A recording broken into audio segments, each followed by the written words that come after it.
우리 다 같이 묵상으로 기도드리겠습니다.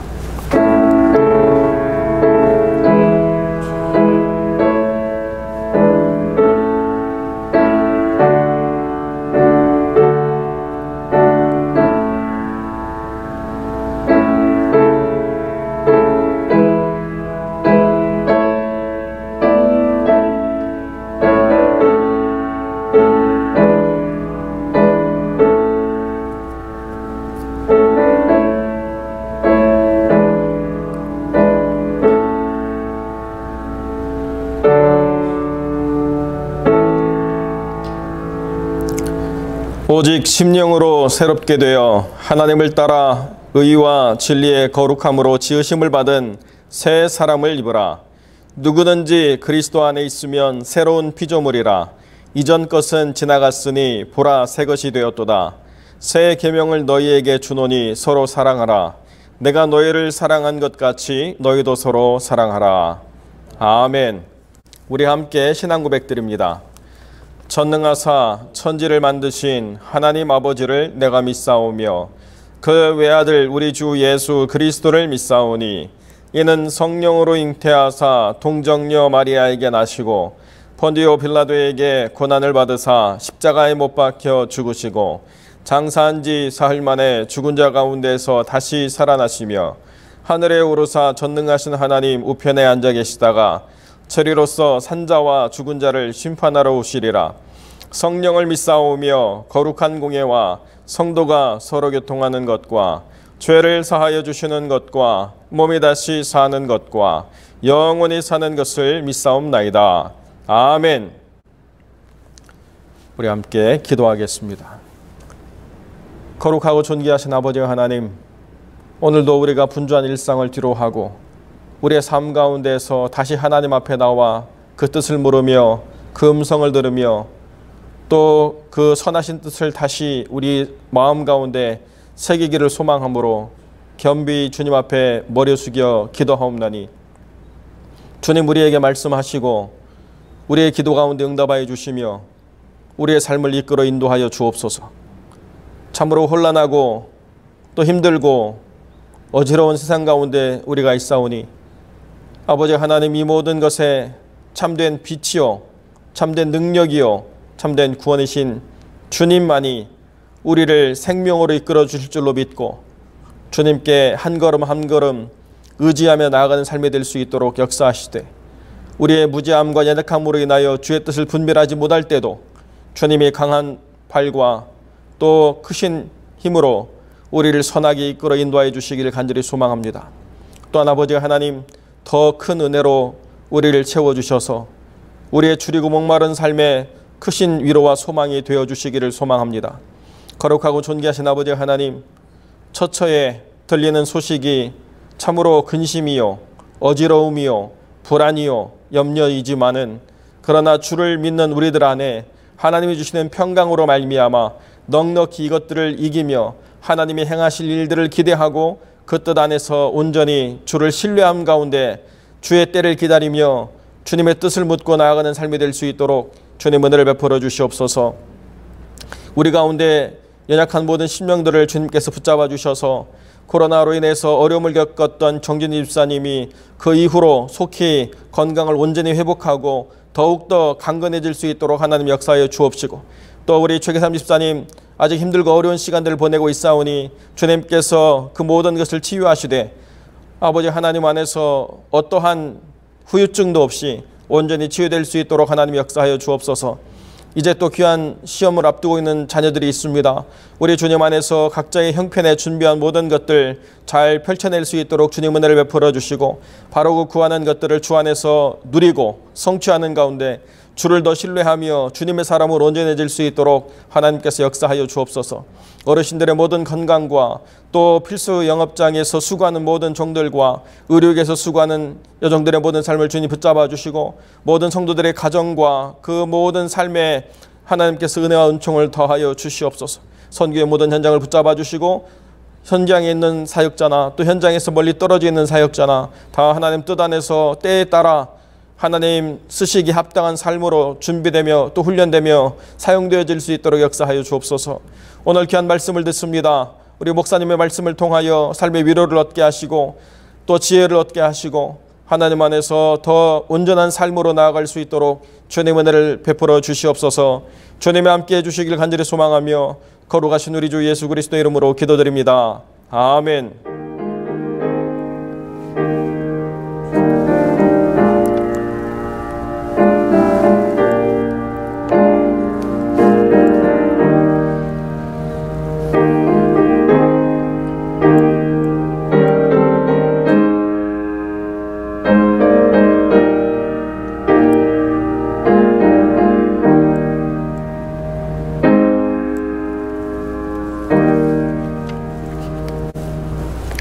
하나님의 말씀 베드로전서 3장 1절로 7절의 말씀 제가 봉독하겠습니다.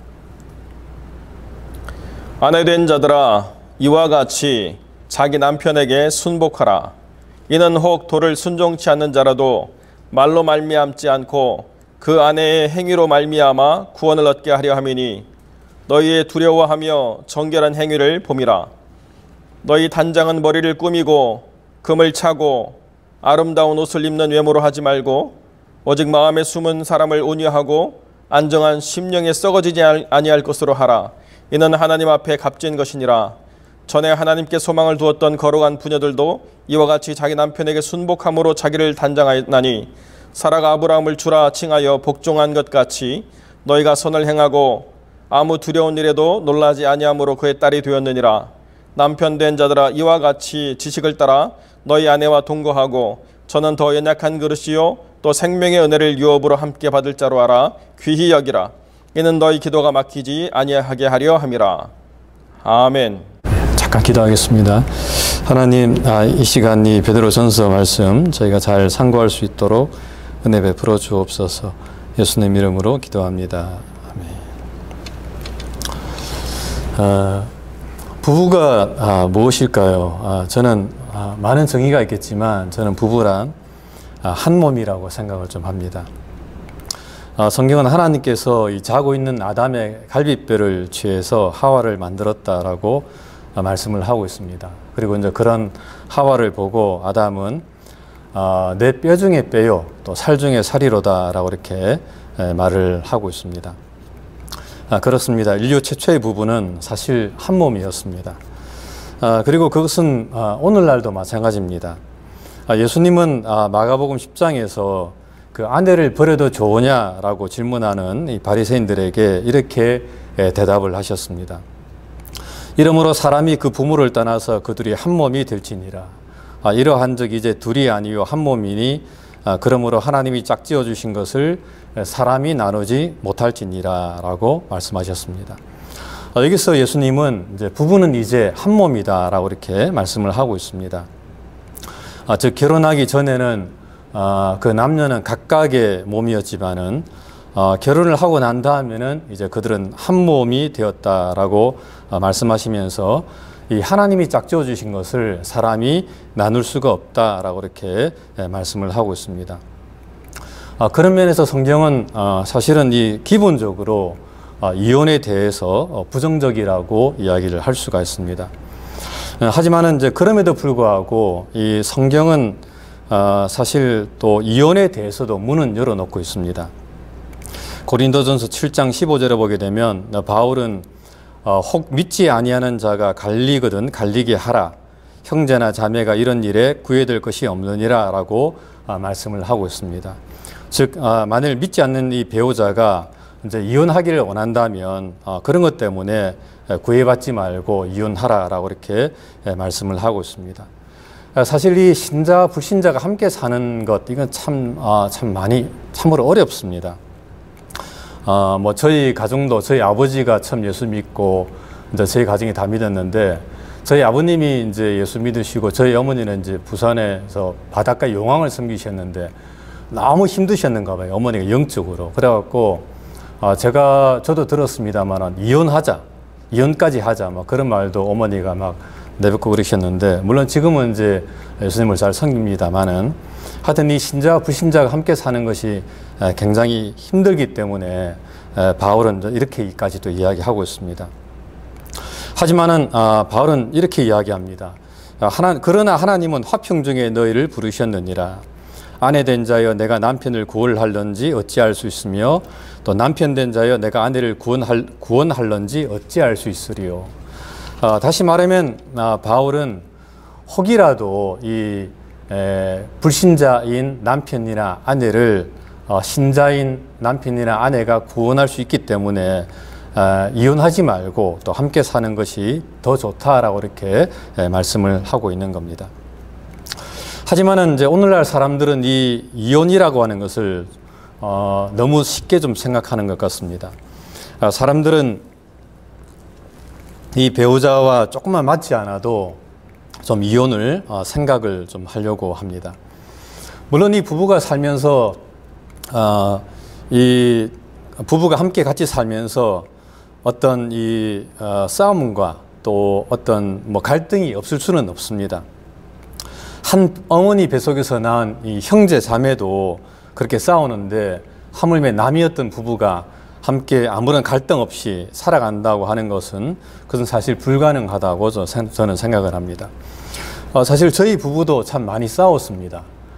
특히나 이제 누가 더 잘났느냐, 네가 잘났다, 내가 잘났다 때문에 참 많이 좀 싸웠는데, 그래서 요즘에도 이제 막내 동생이 전화하면 이런 전화를 합니다. 형아, 지금도 싸우나? 이렇게 물어봅니다. 그러면 이제 제가 이렇게 대답을 하지요. 이제는 싸울 힘도 없다. 이렇게 이야기합니다만은, 그렇습니다. 부부는 참 보면은, 부부가 만나서 싸우는 것은 저는 당연하다라고 이렇게 생각을 합니다. 제가 이제 요즘 부부들이 뭐 때문에 싸우는가 제가 좀 알아봤더니 뭐 많은 이유가 있습니다만은, 뭐 첫 번째는 경제적인 문제 때문에 싸우더라고요. 돈 때문에 좀 많이 싸웁니다. 큰 문제지요. 또 성격상의 문제 때문에도 많이 싸웁니다. 뭐 저 같은 경우에도 그러니까 남편은 짜장을 좋아하는데 아내는 뭐 짬뽕을 좋아한다. 저희 부부는 처음에 결혼해가지고 방문을 열어놓고 자야 되냐, 닫아놓고 자야 되냐 때문에 많이 싸웠거든요. 저는 이제 저희 어머니가 항상 한겨울에도 문을 활짝 열어놓고 주무셔갖고 이 습관이 돼가지고 방문을 닫아놓고 자면은 잠을 못 자는 거예요. 너무 갑갑해서. 근데 집사람은 안 그럽니다. 문은 다 닫고 자야 되는데 결국에 제가 다 잠을 못 자는 거예요. 그러다 보니까 문 좀 열자, 닫자. 뭐 그것 때문에 결국 이제 배기를 들고 마루에 가서 뭐 혼자 자기도 하고 그랬는데, 하여튼 그런 것 때문에 또 부부들이 싸우는 것을 볼 수가 있습니다. 또는 뭐 가족 간의 문제도 많이 있습니다. 시댁과의 갈등, 또 아이 양육 문제도 있고요. 또 종교적인 문제 때문에 많은 갈등을 겪는 그런 부부들도 우리가 흔히 볼 수가 있습니다. 그리고 이러한 것들로 인해서 많은 부부들이 이제 이혼을 생각하는 것을 우리가 보게 됩니다. 물론 이러한 문제가 사소한 문제라고는 말을 할 수가 없습니다. 남녀가 만나서 이런 문제가 발생하게 되면 뭐 경제적인 문제, 성격상의 문제, 시댁 간의 갈등, 아이 양육 문제, 뭐 종교적인 문제 이런 것이 발생하게 되면은 사실은 이런 것들이 살아가는데 커다란 어떤 스트레스라고 이야기를 할 수가 있습니다. 하지만 그럼에도 불구하고 사실 이 부부가 조금만 더 양보하고 또 이해한다면, 희생한다면 저는 화목한 가정을 꾸릴 수가 있다라고 생각을 합니다. 오늘 본문의 말씀처럼 정말 아내가 남편의 말에 순종한다면 그 가정은 화목한 가정을 이룰 수가 있다라고 하는 것입니다. 특별히 오늘 본문에서 베드로는 이 사라를 이야기하는데, 오늘 본문에서 이 사라는 남편을 존경했다라고 이렇게 이야기하고 있습니다. 오늘 본문에서는 이 사라에 대해서 베드로가 사라가 아브라함을 주라 칭하여 순종한 것 같이라고 이렇게 이야기하는데, 뭐 여기서 순종이라는 단어도 쓰고 있습니다만은 다른 성경에서는 뭐 복종이란 말도 이렇게 쓰고 있습니다. 사실 사라는 이 아브라함의 말에 절대 순종한 그런 여인으로 성경에 기록되고 있습니다. 처음에 이 도시인 갈대아우르, 메소포타미아지요. 거기를 떠나서 이 미지의 땅으로 가자라고 할 때도 이 사라는 한마디 말 대꾸 없이 순종하면서 아브라함을 따라가는 것을 볼 수가 있습니다. 뭐 다른 여자 같으면은 뭐 당신만 가라, 나는 여기 있겠다라고도 이야기할 수 있는데, 사라는 일절 거기에 대해서 아무런 언급 없이 아브라함을 쫓아가는 것을 볼 수가 있습니다. 또한 사라는 두 번씩이나 아브라함이 당신이 내 아내지만은 나를 위해서 누이라고 해라 이렇게 이야기함에도 불구하고 사라는 두 번씩이나 그렇게 행동을 합니다. 사실 아내임에도 불구하고 아내인데 아내라 하지 말고 누이라고 해라. 그래야 내가 살 수 있다. 뭐 바로나 또는 이 아비멜렉에게 가서 그렇게 이야기하라고 그러는데, 근데 그럼에도 불구하고 이 사라는 100% 그 말에 순종하는 것을 볼 수가 있습니다. 사실 어떤 여자가 남편을 위해서 당신이 그렇게 해줘야지만 내가 살 수 있으니까 좀 그렇게 하라라고 이야기할 때 그 말에 순종할 수 있는 여자가 얼마나 되겠습니까? 그런데 성경은 사라가 한 번도 아니고 두 번씩이나 우리 아브라함은 남편이 아니고 나의 오라비입니다 라고 이야기했다라고 성경에 기록되어 있습니다. 참 그런 면으로 볼 때에 이 사라는 남편의 말에 정말 순종하는 그런 여성이었습니다. 저는 저는 이 사라가 만약에 아브라함이 사라에게 이 이삭을 하나님이 바치라고 한다. 그래서 내가 모리아 산에 가서 이삭을 바쳐야 되겠다라고 만약에 터놓고 이야기했다면 아마 그 말에도 아마 사라는 순종하지 않았을까라고 생각을 합니다. 물론 이것은 저희 추측입니다만은 그렇게 이 사라는 아브라함의 말에 순종을 했다는 거죠. 그리고 만약에 오늘날의 가정에서 아내가 남편의 말에 그렇게 순종한다면 무슨 다툼이나 분란이 일어날 수가 있겠습니까? 또한 남편은 아내를 귀히 여기라라고 오늘 본문에서 베드로는 말씀을 하고 있습니다. 특별히 더 연약한 그릇처럼 여기라 생각하라라고 이렇게 이야기하는데, 그러니까 여기서 이제 베드로가 이렇게 이야기합니다. 더 연약한 그릇처럼 생각하면서 귀히 여기라. 그러니까 우리가 이제 그릇이라고 하는 것, 뭐 그릇이 잘 깨집니다만은 사실 이 그릇을 집어 던지는 사람 없잖아요. 뭐 설거지하면서 그릇이 그냥 뭐 이렇게 설거지하고 난 다음에 그릇을 이렇게 툭툭 던지는 그런 사람이 있습니까? 그릇을 그냥 제자리에 딱딱 잘 꽂아 놓지 함부로 던지는 사람은 아무도 없습니다. 왜냐하면은 던지면은 그게 당장에 깨어지기 때문에 그렇습니다. 그것처럼 성경은 이 아내를 정말 소중히 귀하게 다루어라, 여겨라라고 이렇게 말씀을 하고 있습니다. 그런데 어떤 남편들은 이 아내를 함부로 다루는 사람들이 있습니다. 아내에게 말도 함부로 하고 함부로 행동하면서 그렇게 마음의 상처를 주는 그런 사람들이 참 많은 것을 보게 됩니다.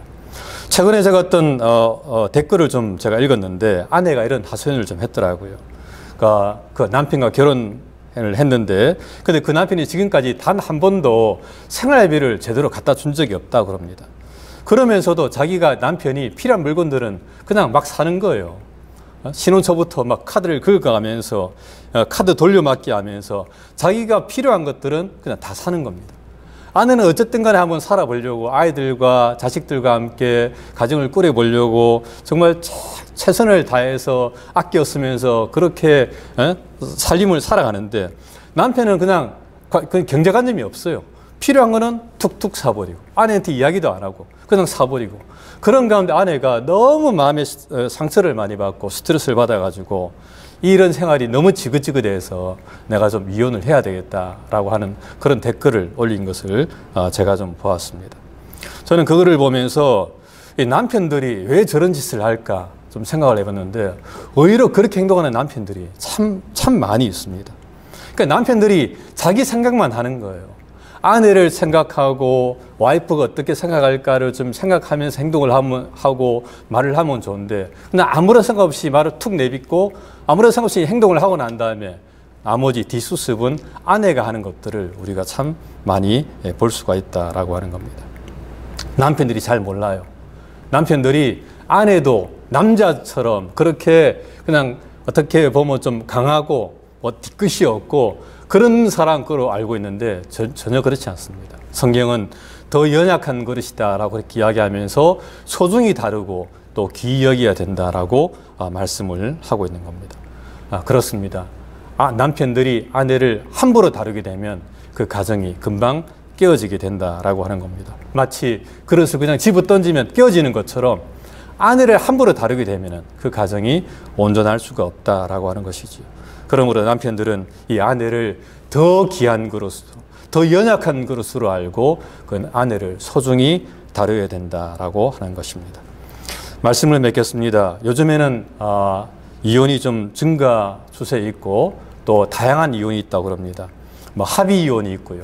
쌍방간에 합의해서 이혼하기도 하고 또 어떤 사람은 이혼하기를 원하는데 어떤 사람은 이혼하지 않기를 원해서 재판을 해서 하는 그런 이혼도 있습니다. 요즘에는 황혼 이혼도 또 유행합니다. 그러니까 나이 들어가지고 주로 이제 여자분들이 그냥 이혼을 하자 요구해가지고 이혼을 하는 그런 경우도 많이 있고요. 또 결혼도 있다고 합니다. 이 결혼이라고 하는 것은 이혼은 아닌데 그냥 오랫동안 우리가 결혼 생활을 했으니까 이제는 그냥 좀 이 결혼을 졸업한다라고 하는 그런 의미에서 각자 그냥 따로 떨어져서 살아가는 그런 사람들도 많이 있다고 그럽니다. 물론 저는 좀 이해가 갑니다. 특별히 이제 여자분들 쪽에서 오랫동안 그냥 남편 뭐 뒷바라지하고 하다 보니까 힘드니까 뭐 결혼도 하자, 또 뭐 항혼 이혼도 하자, 뭐 그런 이야기도 많이 합니다만은, 하지만 그럼에도 불구하고 우리는 이 이혼에 대해서 사실은 쉽게 생각해서는 안 된다라고 하는 것입니다. 왜냐하면은 이 결혼이라고 하는 것은 인간의 선택 이전에 하나님께서 분명히 짝지어 주신 하나님의 섭리라고 저는 생각을 하기 때문에 그렇습니다.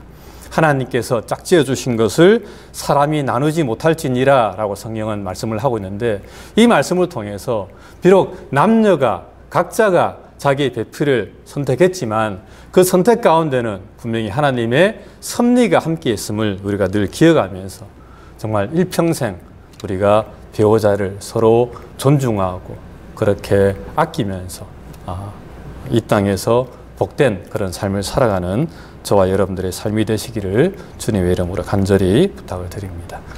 기도하겠습니다. 하나님 아버지 은혜와 사랑 감사합니다. 특별히 저희를 하나님의 사람으로 불러주시고 또 가정에서 또 부부로 불러주시고 또 그 부부를 통해서 또 가정을 이끌어 나갈 수 있도록 은혜 주심을 감사합니다. 하나님, 이 모든 것 가운데 하나님의 또 섭리와 하나님의 뜻이 있음을 늘 고백하면서 비록 힘들고 어려운 그런 가운데서도 우리가 주님 바라보면서 믿음으로 이 모든 것들 잘 감당하게 도와주시고, 또 남편은 아내를 정말 더욱더 연약한 그릇으로 여기며 사랑하게 도와주시고, 또 아내는 남편의 말에 순종하면서 남편을 존경하면서 그렇게 복된 가정 꾸리는 저의 삶이 될 수 있도록 주님께서 은총을 베풀어 주시옵소서. 하나님 아버지의 크신 은혜와 사랑 감사하고 사랑 많으신 예수님 이름 받들어 간절히 기도드립니다. 아멘. 주기도문으로 모든 예배 마치겠습니다. 하늘에 계신 우리 아버지여, 이름이 거룩히 여김을 받으시오며 나라의 마옵시며 뜻이 하늘에서 이룬 것 같이 땅에서도 이루어지리이다. 오늘날 우리에게 일용할 양식을 주옵시고, 우리가 우리에게 죄 지은 자를 사하여 준 것 같이 우리 죄를 사하여 주옵시고, 우리를 시험에 들게 하지 마옵시고 다만 악에서 구하옵소서. 다윗의 나라와 근세와 영광이 아버지께 영원히 있사옵나이다. 아멘.